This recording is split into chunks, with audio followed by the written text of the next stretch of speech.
My earliest memory of food was eating an entire can of Crisco shortening, because I thought my grandmother was using that to frost the cake. Granted, I was 4 years old. Then she explained to me that, no, that's in the cake batter.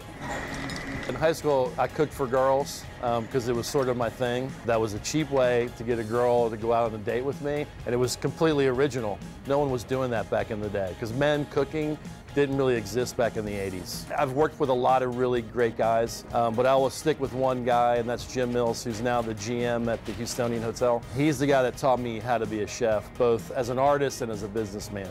Liberty Kitchen came up from an idea of going, let's see if we can find a model that works where a big menu, but it's completely chef-driven, and it has great value. And so that's where the word Liberty comes from. It was basically the freedom to eat whatever you want, whenever you want. And if you can't find something in this place with 110 items, there's something wrong with you. What I want my guests to take away from visiting Liberty, they experience a culture of yes. They get great value, either both perceived and actual true value. That we use product that's not only local, but it's just got to be fresh. I'm not so concerned about the local, as long as it's perfectly fresh. And then the last thing is, a lot of our food is culturally driven, so it needs to be completely culturally accurate.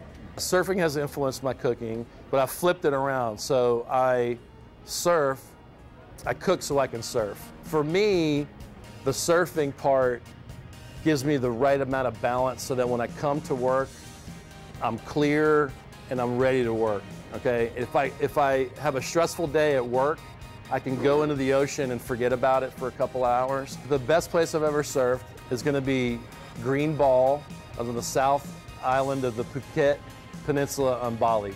That was the one that changed my life. Like, that's the one where I thought I was gonna die. If I wasn't cooking, I'd wanna have my own travel show that I traveled, surfed, and cooked in locations that are pretty cool, that people would want to go surfing and take vacation and learn about the culture, the cuisine. For my last meal would be my mom's baked ziti with meatballs and sweet sausage, and my grandfather's, he called it Easter pie. Basically, it was like a rice pudding custard, but he didn't use rice, he used cooked spaghetti. And then my grandmother's, she did like an antipasti with this anchovy vinaigrette.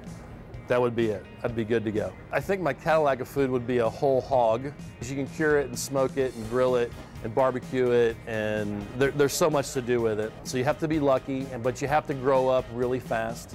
You have to have some sense of humility, but you also have to be a little bit of an egomaniac. You've got to be able to balance business, artistry, communication, leadership, all those things. If you're just one or two, you don't make it. And that's what it takes to be a culinary master. Salt and pepper is your friend. Keep things really simple. Have the butcher your fish for you. And don't be afraid to cook with high heat. When I'm not cooking, I'm surfing. And if I'm not surfing, I'm thinking about surfing. And if I'm thinking about it, I'm painting it. Being with my kids is fun. I'm gonna paddleboard from Town Lake in Austin all the way to Matagorda Bay. It's 254 miles, and I think I can do it in 8 days.